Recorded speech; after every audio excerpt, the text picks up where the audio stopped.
semangat mencari Tuhan. Kalau saudara tidak punya semangat lagi mencari Tuhan, beribadah, membaca Alkitab.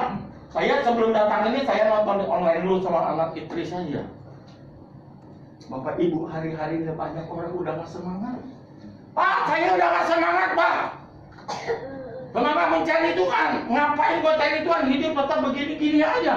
Ya kerjaan gak dapat apa, nggak peduli. Saya katakan salah besar. Bapak Ibu, kita di dalam Tuhan, mata-mata yang suka iri, saudara. Yang pertama harus punya semangat mencari Tuhan, betul? Semangat orangnya tetap hancur, Bapak Ibu. Saya sejak lahir baru tahun 90 sampai hari ini, luar biasa Tuhan pakai. Sebelum jam 4 pagi saya sudah duduk di kaki Tuhan mencari Tuhan. Bapak Ibu jangan berkata, wah jadi pendeta enak tahun 98 waktu kerusuhan. Betul? Saya kena habis jalan, hancur hidup saya. Dicelupuk ruko saya. Ya kan? Saya bisa lompat dari lantai 3, semuanya habis. Dalam sekejap 2 jam saja, itu 2 miliar ludes. Saya tidak punya apa-apa. Saya tetap ku pandang wajahmu dan berseru. Tahun 98 saya dialami di bawah titik nol. Waktu saya jatuh tidak ada satupun yang bisa menolong saya. Bahkan pendeta yang ada di seluruh Jakarta ini tahu siapa saya. Artinya saya itu diberkati Tuhan. Kebun ini saya bukan sombong, saya stok di rumah. Gitar ini stok di rumah. Setiap pendeta saya ketemu, orang pasti cari saya. Tapi pada waktu saya mengalami sesuatu, kadang-kadang banyak orang menghakimi. Betul? Wah, dia pri banyak dosa sih. Dia pri begini, buat iman saya turun. Tapi saya nggak peduli kata manusia, saya peduli kepada Tuhan.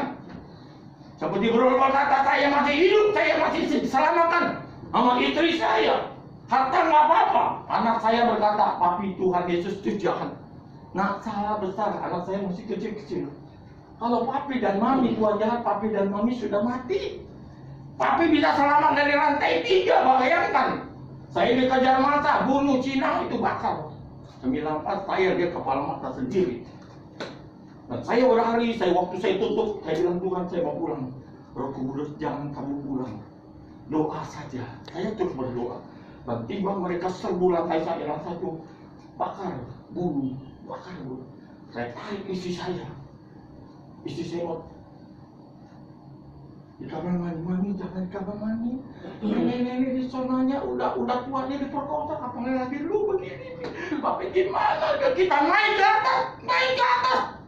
Kalau naik atas lantai 3, ruko saya bilang Tuhan, saya gak takut mati Tuhan. Tapi saya gak mau mati konyol. Hati saya sedih. Peristiwa itu gak bakal saya lupakan. Tuhan aku gak mati. Nah, Tuhan lihat itu, saya lihat ruko saya paling belakang, ujung di bawah. Saya lihat di atas itu ada jemuran. Yang bapak pakai jemuran, dia pakai tali begini. Dia pakai Tuhan, aku bilang, ambil itu tali. Ikat di tali sini, tali itu turun ke bawah. Terus ngapain? Kamu merosot ke bawah. Saya bilang Tuhan, saya bukan permain sirkus. Saya juga takut mati. Tuhan bilang mau atau tidak? Nggak ada pilihan, mereka sudah di lantai 2. Bunuh, bakar. Itu saya ngalami, bukan ngomong kosong. Saya turun dulu. Nggak bilang, oke Tuhan, kalau Tuhan suruh saya, dalam nama Yesus saya turun, tangan saya merosot, bayangkan tangan saya. Pasti luka betul. Itu lebih puluhan meter dari atas ke bawah. Dan sampai di situ hati saya terluka, itu dia, papi tolong saya. Saya bilang Tuhan, ini ada istri saya. Lebih baik kami kalau Tuhan mau tolong dua-duanya, kalau enggak mati salah satu. Laki-laki kalau punya istri bersyukur sampai hari ini. Betul? Jangan kasarkan istrimu. Saya pikir Tuhan istri saya biar gitu cerewet-cerewet, saya sayang sama dia. Kalau dia mati, nggak mungkin. Dan akhirnya tinggal, Tuhan tolong saya, tolong nama Yesus. Pak Haji dari belakang bawa apa? Tangga bambu. Lebih kurang tuh puluhan meter. Dia tunjang bawah, isi saya naik. turun pelan-pelan. Saya peluk istri saya. Tuhan ampuni saya, Tuhan, kalau saya buat dosa. Roma 8 ayat 28 muncul, Allah turut bekerja dalam segala hal. Dan mereka berkata dari atas, itu Cinanya. Mereka serbu lagi, dipagari dengan warga belakang. Ini warga saya. Kamu tidak boleh masuk. Dan saya dibawa ke rumah Pak Haji, dan kami dikasih makan. Jam 12 malam saya pulang. Diantar sama anak Pak Haji, motor satu-satu. Saya pakai helm, sampai di rumah di Meruya, hati saya lebih hancur lagi. Tetangga jelas-jelas pendeta, jelas-jelas hamba Tuhan, rumahnya dipasang spanduk apa? Ini rumah pribumi. Masya Allah. Di gereja Yesus keluar biasa. Yesus keluar biasa. Tuhan, kok begini amat? Dan hari-hari kami lalui, waktu kerusuhan itu, saya namanya waktu di bank itu bunganya tinggi. Istri saya kredit rumah itu bayar harus 15 juta tiap bulan, matang deh. Akhirnya berjalan hari lepas hari. Semua dijual, mobil semua dijual semua, menutupin utang. 1,5 tahun saya tidak usaha kembali lagi. Saya masih tanggal 9 bulan 9 tahun 99, orang bilang Yesus mau datang, betul? Saya buka dalam nama Yesus mau datang full. Ya, sampai hari ini puji Tuhan. Mencari Tuhan, sungguh-sungguh. Pada waktu saya masih mengalami kerusuhan, saya diundang kemana-mana, bersaksi di mana-mana. Hanya ada dua, ketika saya mengalami tinggalkan Tuhan atau tetap di dalam Tuhan. Roh Kudus cuma berbicara itu aja. Saya bilang tetap di dalam Tuhan. Apapun yang terjadi di dalam hidupku, tetap ku berkata Tuhan Yesus baik. Ada haleluya. Mencari Tuhan, tetap membaca firman Tuhan. Semangat saya, orang bilang Pak JP lu gila ya. Lu kok sudah habis semua, tapi tetap semangat melayani Tuhan, tetap mengemudi. Tidak ada urusan bagi saya. Harta Tuhan mau kasih hanya sekejap, kun payakun, makanya jadi Bapak Ibu. Hari ini saudara punya semangat hidup, amin. Semangat mencari Tuhan. Guru tadi bersakai, sekalipun dia sakit, tetap dia melayani Tuhan. Itu yang Tuhan perhitungkan. Saya alami. Makanya saya bilang saya bukan pendeta keluaran, pendeta jadi-jadian.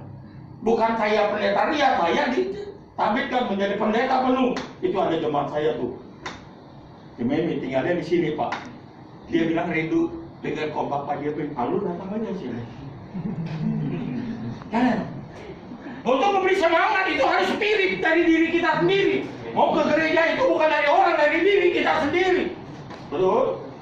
Kalau saudara tidak punya semangat mencari Tuhan, saya nggak ngerti deh apa yang akan terjadi. Masa-masa yang sukar.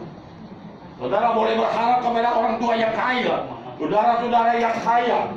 Dulu ada keluarga saya kaya banget, tapi sombongnya minta ampun, saudara. Kalau beli anjing 20 juta, beli tas 100 juta, beli. Semua dibeli. Tapi detik-detik ini terpuruk. Saya 2 kali sudah layani dia. Apa yang kamu sombongin? Cari Tuhan, nggak perlu Tuhan, duit. Betul Pak, kalau orang kaya? Duit. Lu cari Tuhan tetap hidup kere. Gua nggak cari Tuhan, gua kaya. Katanya begitu. Nah, buktinya sekarang. Kekayaan bisa lulus sama Tuhan. Tapi imanmu kepada Tuhan Yesus tetap bakal selama-lamanya. Haleluya. Amin. Hari ini dia terpuruk. Saya sudah 2 kali datang istri saya. Maaf, mau beli siomay aja nggak bisa. Kaya raya. Apa yang dibanggain? Kami bangga punya Allah seperti Engkau. Harusnya begitu.